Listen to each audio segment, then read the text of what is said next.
Does this look good? Does this look tough? We look cool. All right, ladies and gentlemen, this is the Hardly Working podcast, where I interview comedians about their past jobs. Today's guest, Ronaldo Mercado. Hey. Did I pronounce your last name right? You got it.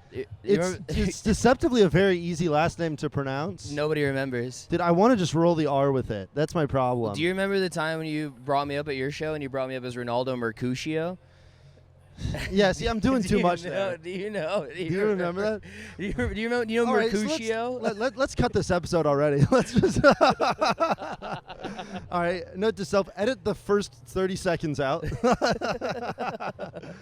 I really say that?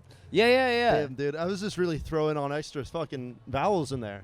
I don't, and that's crazy because that's a Shakespeare character. It is. That's Romeo and Juliet. A really cool one too. Yeah. Yeah. Was that Ultimate Comedy Competition? It was. Yeah. All right, I'm gonna have to edit that one out for that show.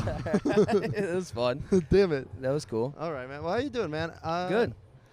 Thanks for having me. You just moved here to Austin from St. Louis. St. Louis, Missouri, baby. Were you born and raised St. Louis area? I was born and raised Granite City, so right outside of St. Louis, the Metro East area. Yeah. Is that restaurant, the Granite City, is that named after?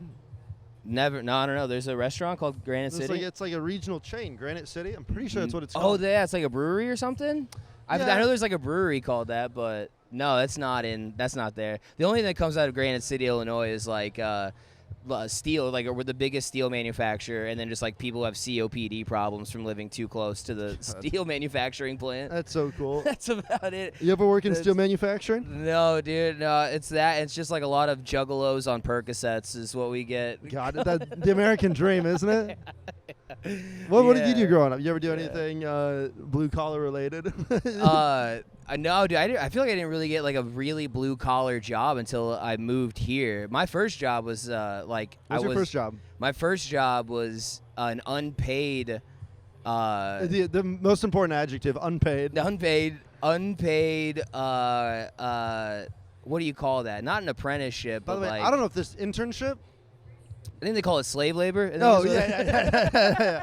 I was going to say, I don't know if it's a real job if the word unpaid is how you started off. Yeah. But that was, I was a volunteer at like a skate park, and I did that for like years. And skate park? Yeah. Mm-hmm. Well, and what were you doing? So it was like an indoor park. So you had to charge people to get in, and then we also had like a pro shop that was filled, and we would do like repairs on bikes and shit like that. Cool. In my mind, you were just at an outdoor skate park being like, somebody pay me. No, you're just hanging out, and they're like, yeah, dude, we're going to have to charge you to be here. Yeah, no, and it was a cool job because it was mostly just like watching skate videos and then like making sure that like kids don't get into fights and shit. It was like mostly it. You ever have any like gnarly injuries while you're working? Yeah, like some kid completely like his leg went in between the frame of his bicycle, and like when he landed, it just like twisted and like cracked his leg. And I regret even asking. Yeah, and so at that moment, it's just like we figure out like how much money their parent makes, and then we can figure out if we call the ambulance or just call their mom. That's so cool.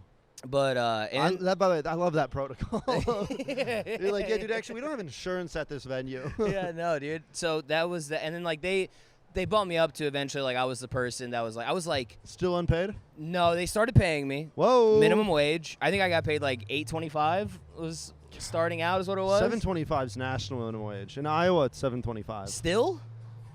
That's the only place you can like pay for stuff on $7.25 is in Iowa. No, I mean you couldn't. Like, I've talked about on the podcast where I detasseled corn for like 5 hours at $7.25, and then you would pay for your gas home. You'd pay for your lunch at Hardee's, and then you'd be like, "Oh, I made $10 of 5 hours worth of work." It'd be like crazy. Hardee's, dude. I remember when somebody said Carl's Jr. for the first time. I was like, "Is that even the same thing?" Blew my mind. Yeah. You're right. I mean, Missouri, right? St. Louis. That's like I think towards the line of Carl Jr. It's close. Yeah. We're still Rallies. We're not Checkers. It's Rallies. Those are the same. Mm-hmm. Yeah. I didn't know that. That's news. Yeah. So I was like 16, and I was in charge of like opening a skate park by myself. Were you the manager already at 16? Dude, pretty much. Like, I was the guy. That's so punk rock. It makes no sense. They gave me like key codes to like unlock the place and shit. Dude, I was late many times. Did you ever get in any trouble there? Were you an honest man? Oh yeah. Okay. I was again, it made no sense. I was 16 and they were like, I think the statute of limitations is passed. Can you say anything that you did? Oh, well, I mean, like, I was, we were obviously, like, smoking weed in the skate park, which was illegal at the time. And then, like, I would just be late. Like, I would just not show up for my opening shift. And they would have to bring somebody else in to open up. And then I would be there, and I would be, like, hungover or whatever, and, like, showing up and be like, hey, what's up, guys? I love that, sorry dude. I was late. No, that's the American dream. They can't take that away from you. Yeah. So I was, like, doing that, and then I was I remember one time I like told them like, oh yeah, guys, like I can't go into work. I just landed the lead role in the play at school. What was the lead role in the play? You can't drop that subtle brag. It was nothing. I didn't get it. I was lying. I was just straight up. Really? And my boss, he was what like, what was the play? Do you remember what the play was? I think it was like Cinderella or something. Yeah. And like, yeah, dude, I am the pumpkin car. The pumpkin cherry. Dude, and like my boss, he knew he'd worked with enough kids who had bullshit excuses. So he was like, all right, then show me the script. Show me your rehearsal script. And I had to come clean and be like, yeah, fucking. Dude, I'm not talented like that. No. He was like, dude, you know what the biggest lie is? The lead male in Cinderella's Prince Charming. He looked at you and was like, this motherfucker ain't Prince Charming. You might be one of the mice. Yeah, one of the blind mice. Yeah, you might be a blind mice, but this motherfucker ain't Prince Charming. Dude, so, that,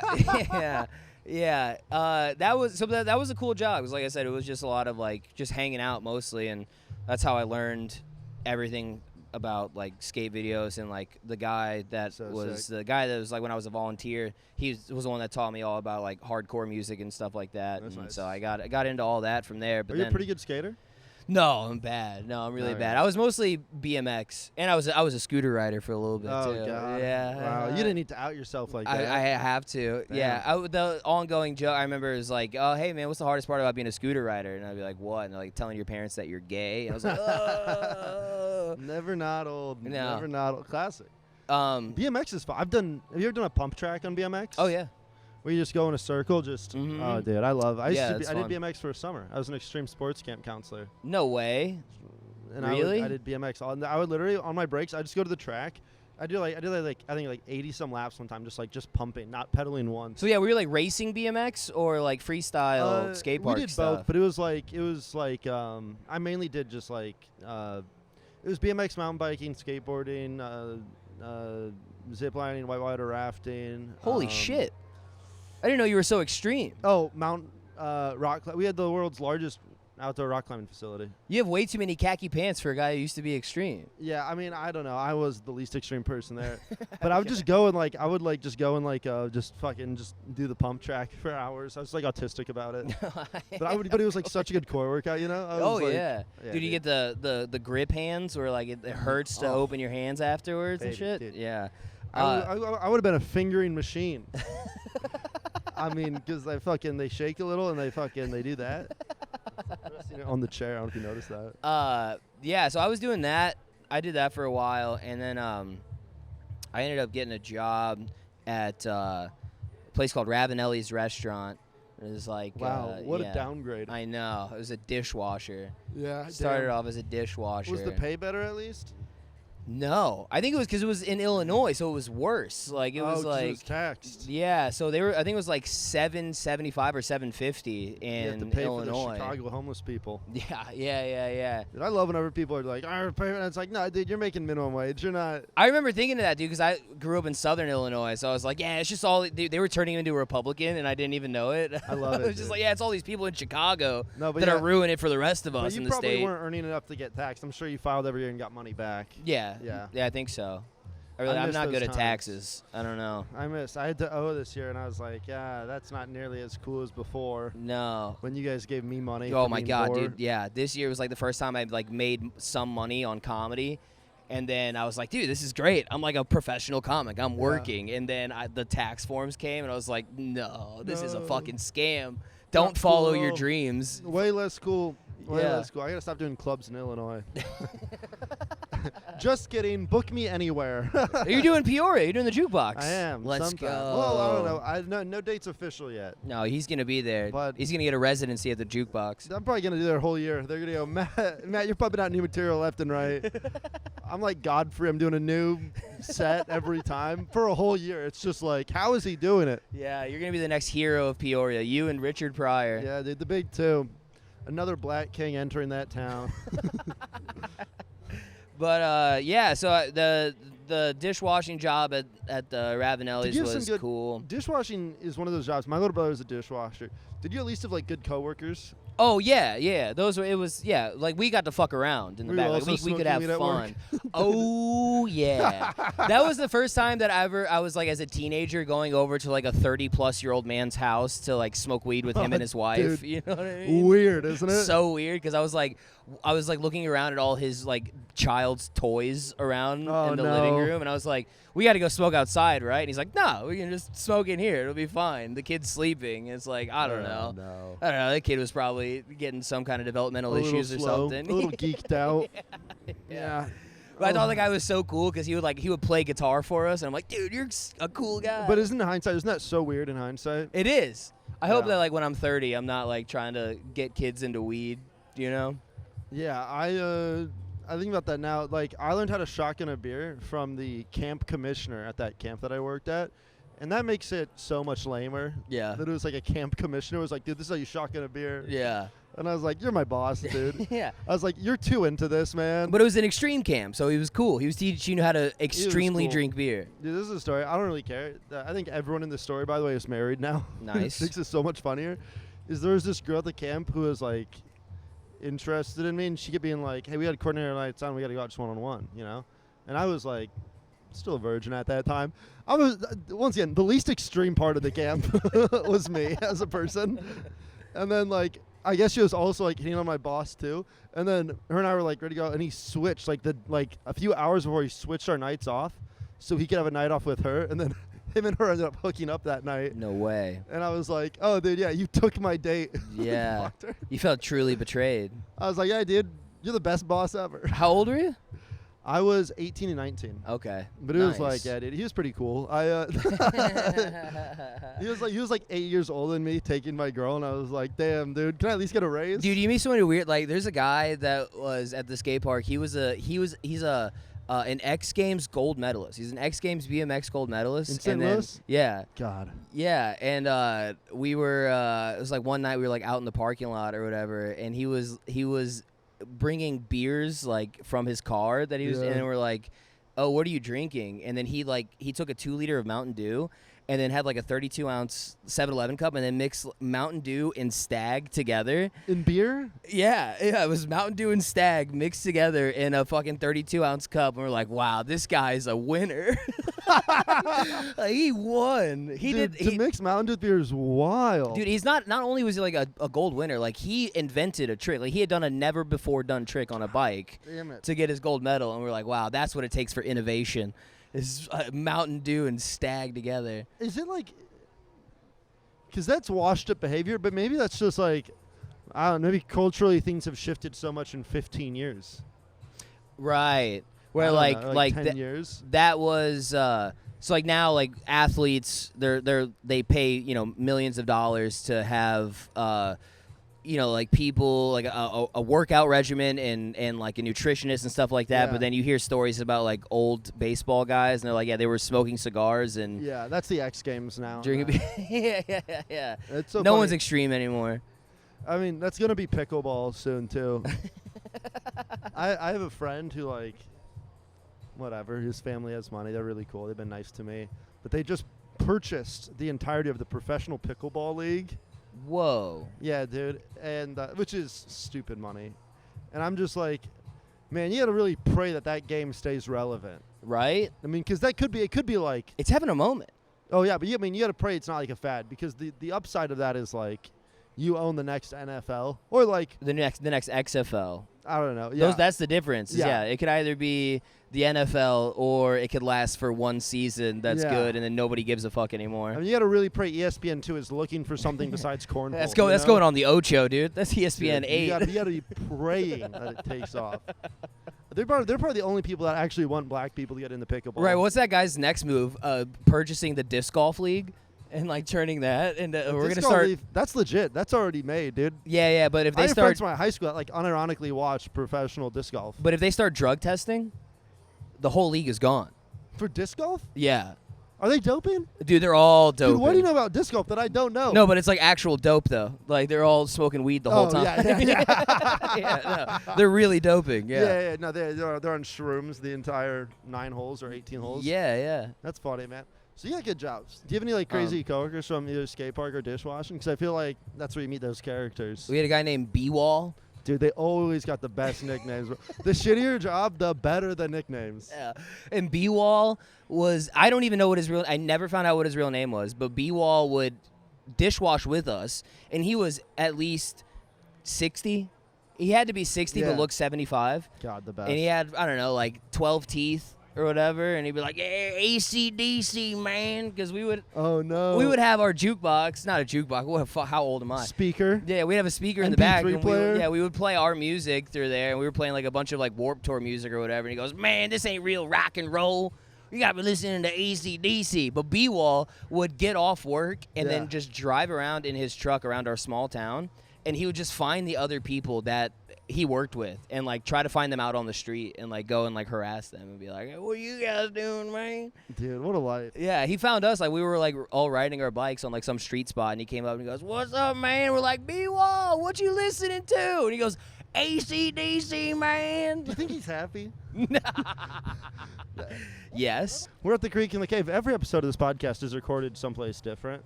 Yeah. I've done like 2 at my apartment, but I'd rather not.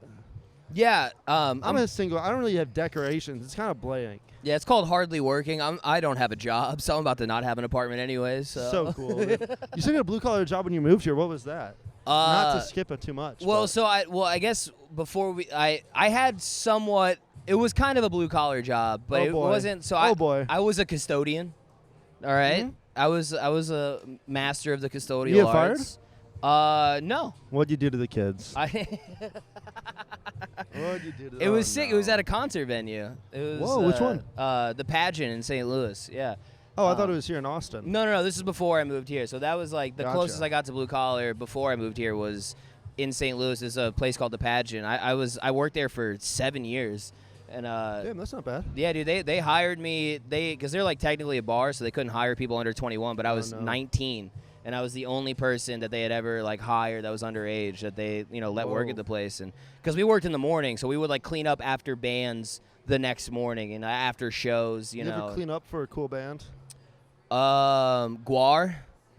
They had to clean up for Guar. I don't know. You know anything about Guar? Nah, so Guar is like this band that dresses up as aliens on stage, and they wear these like crazy costumes. And what they do is they will decapitate like whoever the sitting president is on stage and just squirt their blood all over the audience. Dude, hell yeah. So it's like they squirt blood of presidential figures or like Slipknot meets like ICP. Yes, boom. You couldn't have nailed it better. It's exactly that. It's hard being such a savant. It's so hard. Dude, People don't realize how hard it is being so smart. The lead singer is like a cow alien who has like 6 dick udders, and like one of the dicks is hooked up to a hose that squirts like alien cum on the audience too. Same question. Do you think they're happy? That would make me happy. Yeah, if you could do that cool. forever. Yeah. Dude. Yeah. I mean, that's true art. Those guys are true artists. The thing I always have with stuff like that is like it's always cool until it's not. I'm like, how long until it's just lame? Until you're just like a 50-some-year-old dude who's like, you know what I mean? Like you're the 3rd famous iteration of what ICP does, and you're like, yeah, I guess we're putting Fago on people again, and now you're like 55. Yeah. Like you have kids who are in middle school, and they're like, what does your dad do? And you're like, I don't think that's the thing, dude. I don't think at a certain point they're like they get tired of the gathering, you know. And that's what makes this podcast so much fun. Is sometimes the camera dies and you just pick up at a different bar. We're at the Chupacabra on 5th. You know, I said earlier how every episode's recorded someplace different. This episode is special as it's recorded in 2 different places. Yeah, I love it. A little unique. I love it. We're waiting for Kill Tony. They can't tell, but I'm in a wheelchair now because I'm pretty sure that'll help my chances getting on the show. And my hand tremors are way worse when I put the no. Please pick me. Please pick me. It's yeah. Anyway, so we're surrounded by mongoloids. Pretty much. Is that a word? Is that a slur? Yeah, you can't say that. Now you got to start over. All right. So here we are picking up back at.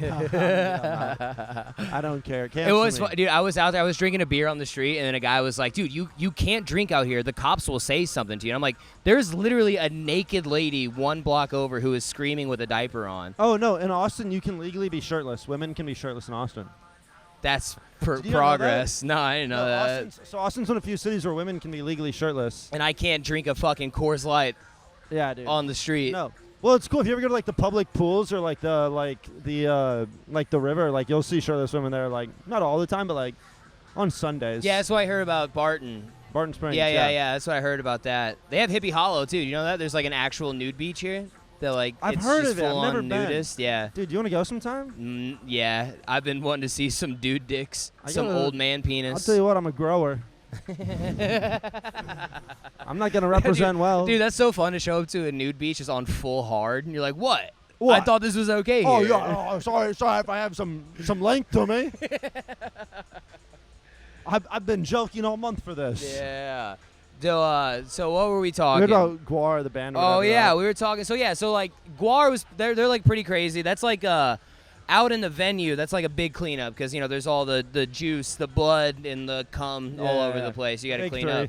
But the common misconception with like venues and stuff is that like rock bands destroy green rooms. Like that's always a thing, right? Yeah, as the janitor. Yeah. Yeah. Well, but that's always just like that's always what people have said like. Rock stars will destroy hotels and green rooms and shit like that. Yeah. But it's not like that. They don't. The people who destroy green rooms nowadays is drag queens. Oh, dude. Let me tell you. I want to hear your horror stories. I want to hear this. So like, they would have like RuPaul's Drag Race. So like professional drag queens would come through, and it's like, imagine a man cleaning up makeup.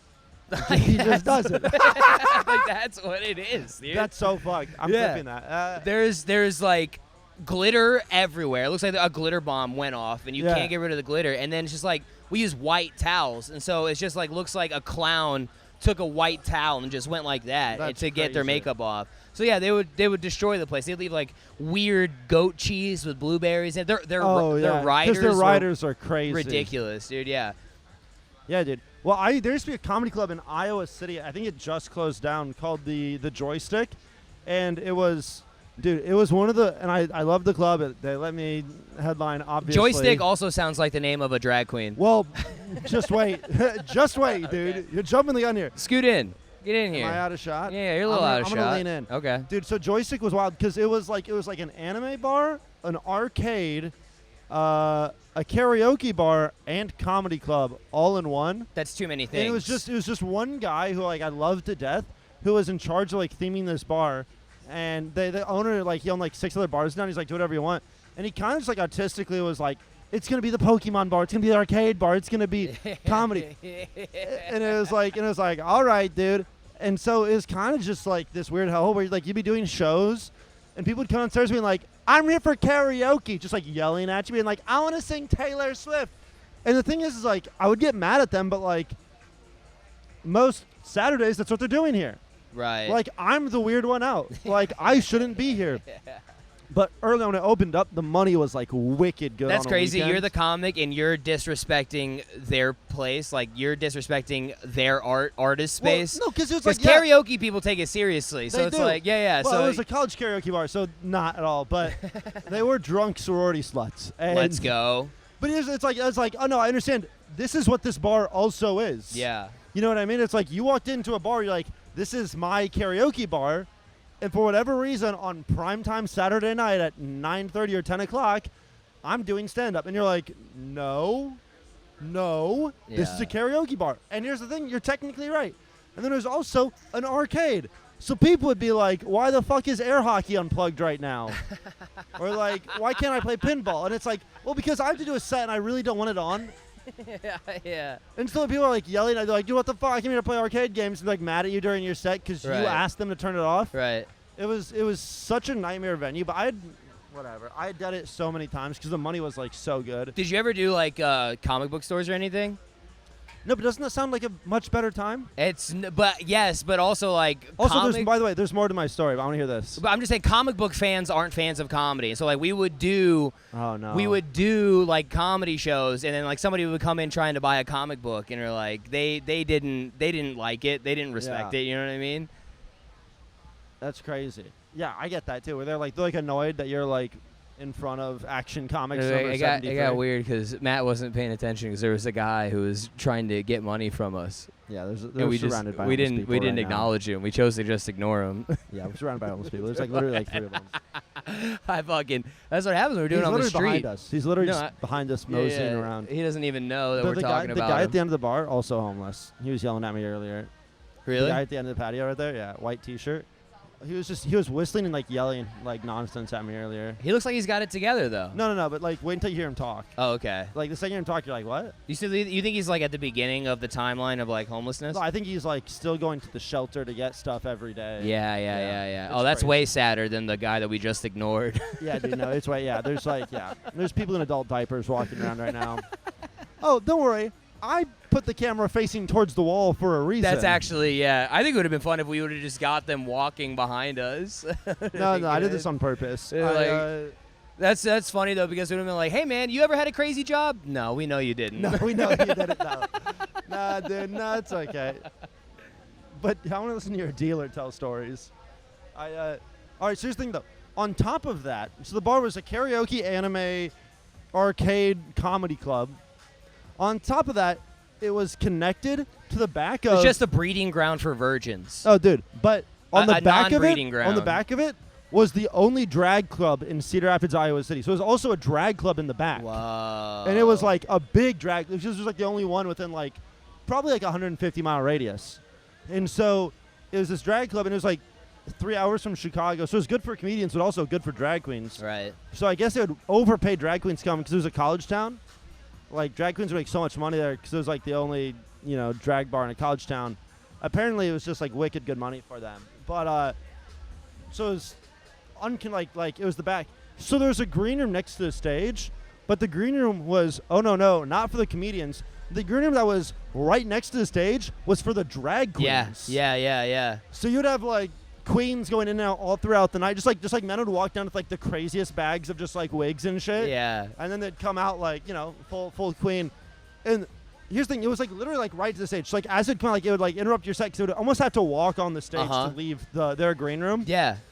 Well, here's the most aspiring drag queens are funnier than most aspiring comics. So true. They're so funny. Dude, drag queens are so, and by the way, yeah. Gay men, especially the second gay men put on heels and fake tits, have a green card to be so mean to people. To women. So mean to women, dude. I don't know if you've ever done. And straight men. Dude, they're so mean. Drag queens are so mean. They are. And you think like there's like the certain type of like white women are the worst hecklers. You know what is the worst heckler you've ever seen? Fresh out of the green room, the makeup's looking as good as it's going to look. Yeah. Drag queen walking out, catching 5 seconds of your set with no context. Yes. Because, by the way, they're the most empowered, ready to talk shit as they're ever going to be. And you walk out and be like in the premise of a joke or towards the tail end of a joke, and then there are 10 seconds that sounds like a little obtuse, and they'll be like, oh, excuse me, mister. And they're already on the stage. Dude, even if it's not even obtuse, if they just think it's boring or just not good, they are not afraid to let you know. They walk out random parts of your set and be like, oh, what was that about driving cars? I bet you think women are bad drivers. They're like, I didn't say that. I didn't say that. I bet you want me to cut your dick off and put fake tits on you dumb. There was a spot in Indiana that we did that was like, it was a gay bar, and it was up in the attic of the gay bar, and it was like, we did a comedy show that was right before the drag show. And so while we were doing it, it was the same thing, just drag queens getting ready in the back, and then every new comic that would go back there, they would like put them through hazing right before they went on stage. Like, oh, you think you're funny? Oh, you think you're funny? Dude, you get that accent, and you can all of a sudden like you have like the automatic like flag to like talk as much shit as you want. It was, dude, the shit they would say to us. Some comic has a clip of like they were like sending up a joke of like, oh yeah, one of my friends growing up was gay, and some drag queen walked on stage and was like, oh, this motherfucker's about to make fun of gay people.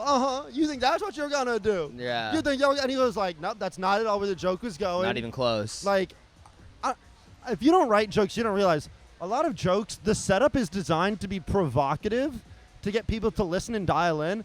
And then the punchline, the escape is like, It's the relief. it's actually not that provocative. Yeah, that's the release. It's like, it wasn't, what I was going to say actually wasn't bad. Yeah. But you set up like it's going to, so they would walk out in the middle of like, you being like, trans people are great people. Like, it'd be like, you know, it was like, yeah, dude. That's funny, dude. You mean like the dudes that are dressing up as women and then doing just the most ridiculous caricature of what they think a woman is? It's most offensive. They don't understand nuance. And by the way, big surprise. By the way, I've gone to like 3 drag shows. Never once has the woman that they pretend to be a woman in STEM. Yeah. It's always like the sassiest. Like, I love shopping. Yeah. It's like this is the most offensive character of a woman. Yeah. John Mulaney had that great bit. He was like, perfect. Yeah. Oh, your character is what a man thinks a woman is. It's a man. It's the most offensive thing. Yeah. Dude, he hit the nail on the head. But here we go. What's the name? Not me. Didn't hear that. It sounded like Ronaldo. Not me. I don't know what he said, but he didn't say me. The guy's rocking out for Kill Tony. So this is now. more important. This is the most important podcast Connor, happening on. Go run and find out for us. This is the most important podcast happening on this street right now. What's crazy is like there's 2 other Kill Tony themed podcasts being recorded over there. Are you serious? We're like the 4th most important podcast within a block radius right now. Well, at least we're not basing our podcast on another podcast. That would be gay. That'd be horrible. Like a drag queen. When I say that, that's not going to make it in. It is. I never cut anything. Nah, don't. No, why would you cut when no one's listening? Hey. It's okay. Folks. Anyway, you have any other crazy jobs, any other crazy coworkers? Yeah, dude. So we worked, when I worked at that venue in the pageant in St. Louis, we had a guy whose name was Hot Dog. Was he a drag queen? That is a drag name. Yeah, he was the maintenance man. So good. And he's actually, the story is pretty inspiring. The maintenance man in my mind is like the Yoda to the like young Jedi janitor. Because he's almost like, I hit the nail on the head there? Close. It's more like the jester. So good at this. It's more like the jester because he is a fool who seems like he is bumbling, but the place cannot operate without him. He's such an important part of the team, but you go, could he possibly be important until you need to find something so funny that he knows exactly where it is. Yeah. So he was like a meth head biker, and Iconic. then he started selling hot dogs from like a vending, like a hot dog cart outside. I thought you were going to say vending machine, and I was like, that's wild. No, he is the vending machine. Okay, he is the machine. He was a vendor. But no, he like set up a hot dog cart outside the venue for after the show when drunk people are coming out and fucking make a killing on hot dogs. He just became friendly. You let him do both? He was a guy who truly showed me how to become friendly with people, and it helps you get into places. God, so he what just a like hustler. He knew the venue. He loved going to concerts. He knew the owners, the managers, all that stuff, and eventually became like, hey, we need a maintenance man. Hot Dog, do you want to be our maintenance man? Yeah. And he's been there ever since. And like God, he was a guy who like you would talk to him in the morning. And he'd be like, oh, hold on, I don't have my teeth in yet. And he fucking put his teeth in. And as you're talking to him, he'd be like telling you a story and he'd be like, and then just spit his teeth out and be like, I'm sorry. Well, I'm glad he was friendly. Yeah. I'm glad you stand by the fact that he was friendly. He was friendly. He was great. So here's the question. Do you think he's happy? No.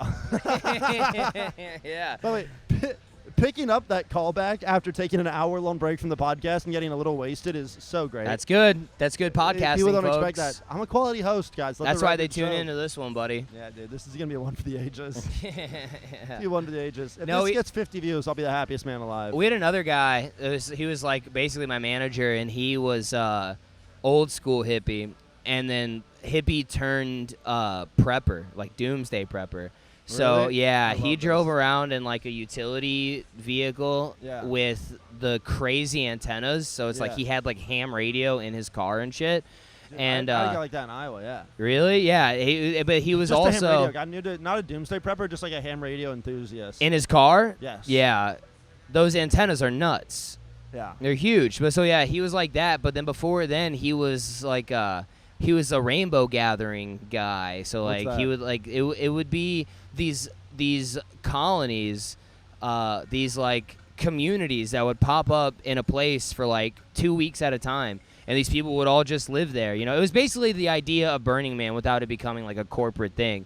It would be like, we're all just going to live together in this commune for like a couple weeks, and we're all just trade with each other. A lot of times there's just, they were nude. Wife you know swapping, what I mean? yeah. Yes, dude, that's the whole absolutely. point. But like I love would come that. into work. It would be like 6 in the morning coming into work, and he's just playing like hertz, like different like frequencies. Oh, okay. Like he wasn't listening to music. HERZ. It was just like tones. He was just listening to tones at different frequencies. And then he would be like, hey, Trump's going to destroy this country, right? It was wild, dude. Radio people, when I was in college, I had so many radio friends, and they're all like that. Yeah. They're all like, one of my friends, like he was like a radio DJ, but he was also like in charge of the station, so he was like super technical, super genius. He's like, and all my friends in college were engineers, so they're all like super autistic in their own ways.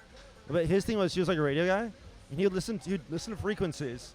But he would also listen to like owl sound effect boards. Yeah. Like he would like go and like find like the online like owl bank of like the like with like the National Wildlife Association, and he would just listen to every like, and he would like purchase like owl sound effects for movies and just listen to owl sounds. That's so funny. And he was telling us like it's gotten to the point like he couldn't watch a movie with an owl in it because he would hear an owl sound and be like, oh. That's not a great northern owl. That's a barn owl. Not even close to the same thing. But he would know it. He could like. This is how autistic this guy was, Sean Harlow. I love this guy, dude. He could hear an owl sound in a movie and be like, "This is where they purchased it from." Whoa! This is the audio bank because he listened to owl sounds. Like, he probably listened to like thousands of like, because he told us there was only like 3 owl libraries to exist. And so whenever there's an owl sound play, either they recorded it live or it's one of like one of the 3 major owl banks. Dude, he's watching the Tootsie Pop commercial and he's like, that's not a real fucking owl. That's not no. A 1, a 2, a 3. He goes, they would never even have that accent. But there's like music. He'd like listen to like actual music like made with owl sounds too. It was like that's nuts. weird as fuck. Dude, autism is like cool as shit sometimes. Because you're like, some people shoot up schools, but some dudes are just like listening to the owl banks. Yeah. Then some guys make like an arcade anime comedy drag bar. Yeah. Dude, it was such a hell venue. Like, you look back at it and you're like, well, at least I got a headlining date on. Yeah, dude. On the concert venue stuff was very cool because it was like that was when I started stand up like very shortly after I started working there, and it worked perfectly with stand up because I would go in and like basically do nothing. It was me like hiding from cameras, and this is dude, if anybody listens to this from work, they already know for sure. Statute of limitations is passed. But yeah, it was definitely just like me. Like I would sleep in the green room, like where the bands were gonna be playing. Really? Just because like I would be out until 2 a.m. the night before, and I'd be like, oh yeah, I'm gonna go fucking sleep where the fucking Green Day was just playing last night or whatever. You know what I mean? Cool. And like sometimes like finding drugs, that was always cool. Oh, so nice. After a rave show, after like a hippie jam show, you would always be able to find like little baggies with powder or like so cool pre-rolls. Pete Davidson left like 3 pre-rolls. Shout out Pete Davidson. That was very cool. How big was the venue? Must have been a pretty big venue. Yeah, it's like 2,000, like 2,300. Oh damn, okay. Without seats. I was expecting like a 300 person just like. No, it was a theater. So like when it was sat, like comedians would come. So like I saw Tim Dillon there. I saw Bert Kreischer there. I saw Theo Vaughn, Taylor Tomlinson there. Like when it's sat, it's like 1,300. But when they got rid of all the seats, it was 2,300. That's really cool. Okay.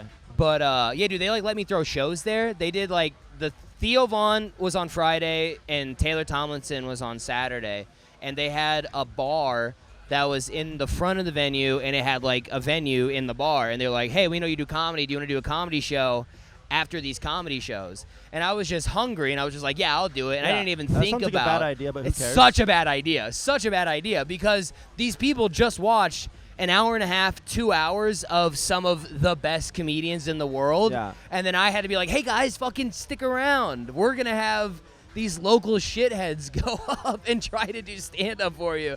And this is the difference, dude, like, because truly audiences matter. Yeah. After the Theo Vaughn show, horrible. Shit show. Dudes in the crowd heckling the whole fucking time. People just talking, trying to get another beer, like, didn't give a fuck. And then after the Taylor Tomlinson show, they were just quiet and paying attention and then just felt bad for every joke because they had, like, empathy, you know what I mean? And that's why they like Taylor Tomlinson. Taylor's one of the best comedians. Oh, she's great. Yeah. I put her on my young up and coming comedians like Mount Rushmore. When I started, I took her bits and transcribed them to see what jokes looked like on paper. That's and so cool. then, Are you serious? Yeah, and then I got to host for her for one of her last That's ever so club cool. dates ever. She writes very technical stand-up. Oh too. yeah. Also, yeah. she pumps out so much stuff. Yeah, she's so good. She's so good. It's She like did crazy that- the amount of stuff she like puts out because it's like Instagram and then like her specials and there's not that much overlap. Yeah. And her specials are all good. Well, she hit a very specific market that wasn't being spoken to at that time, and so her her first special that was on Netflix, that Quarter Life Crisis, I worked with her for like, she was like a month away from doing that special. So nice. And we did the weekend together, and the last show of the weekend, she was doing her material that she was about to record for Netflix in a month, and cool. was just eating it. The audience hated it. God, They what a hated it. nightmare. And then once she started doing crowd work, they were popping. And then she was doing like new jokes, like new ideas, and they loved that. But every time she was going back to her. Sometimes though, it's like, have you recorded an album yet or anything? No. Sometimes when you get close to recording, like the stagnation of material really eats on you, and like crowds can tell. Was it that, or was it just not the good room? I think that's what I think it was. You know, she was just being tight, and they were drunk, and it was Saturday. Like, Yeah. I think that's what it was. You know, she was doing her tight material. I felt that, so I did like That's an what audition. when I recorded my album. Like if you listen to the recording, like I listened back to it like a few weeks ago. It's literally just like so stagnant. Like you can tell by the time I was living, like I wasn't into it anymore. Mm-hmm. And it was like I recorded out of like just like contempt for the material. Also, check out my album Town Kid. There you go. Get those views up, dude. No, I was the closest thing I ever got to that was doing an audition for the Netflix as a Joke Fest earlier this year. Yes. And they were like, you got 5 minutes, and I was just trying to do the 5 that the booker had saw whenever he wanted me to come do it. Yeah. And so I did it. I didn't move. I did a whole week in Chicago leading up to it because the audition was at the Laugh Factory. Yep. And I booked like 9 spots leading up to it. Huge. And then by the time I got there, I just like, it didn't feel right. And I felt like I bombed. I felt like I was eating it the whole time. Yeah. And I went back and listened to it. I was like, no, it was good. Like I did fine. But it was that same thing where I was just so into doing the same shit over and over and over again that like it wasn't fun. There was no fun at all. I had that happen. Oh, here we go. Here we go. I had that happen with like the NBC America's Got Talent audition this year, where like at first I was like, they were like, just do like the rules were like late night TV clean, and I'd written a set first and it sucked. I hated it so much, and I was like, dude, I was workshopping all over town, and then like I dialed it in where I was like, I rewrote most of it like 4 days before because I was like, I want to do this material. I was listening to like late night sets, and I was like, if this is, and I was listening to like America's Got Talent set, and I realized there was like some pretty like dirty stuff being said, and I realized like kind of like I talked to like people like what TV clean really meant, and I was like, all right, this is what I can say. Yeah. You just have to word it the right way. Right. And like I was like, all right, and I wrote something that I enjoyed, but then I got like really like trying to get every word down, blah blah blah, and the night just so the night up I could enjoy it and be in the moment because technically what you need to do. And I got to the venue, and there was 7 people in the venue. It was like completely empty, and I just like, and I have this like, I was just like, all right, and I just kind of did this thing where like my brain shut down, and I just kind of say the words in the way they were like practiced to be delivered, and I held the pauses For the laughs that weren't there. I was just like, I'm not getting this. Yeah. I was like, because the 2 other auditions in town I was told were sold out, Right. and I was just like, Oh, that stinks. oh yeah, I was like, I'm not getting this, because there's other auditions where people did material that was like just as good, if not better, and also had like hot rooms to like play with. Mm-hmm. I was like, I'm not even having fun up here, Yeah. because I was like, it's one of those things like you get it, and like you spend like months like. It's the first time I could like tell my family they knew what it was. Dude, and I always feel like most of those times, like when you're doing those auditions, they usually, and like when I first did that Netflix one, that's what the comics in the green were like. Oh, they already know who they want, and like I still believe in Santa Claus, so I'm like, no, like you can do well, and like they'll want you to do it instead. But I did that audition, and it was like, I don't even know how many. There were so many comics that were on it.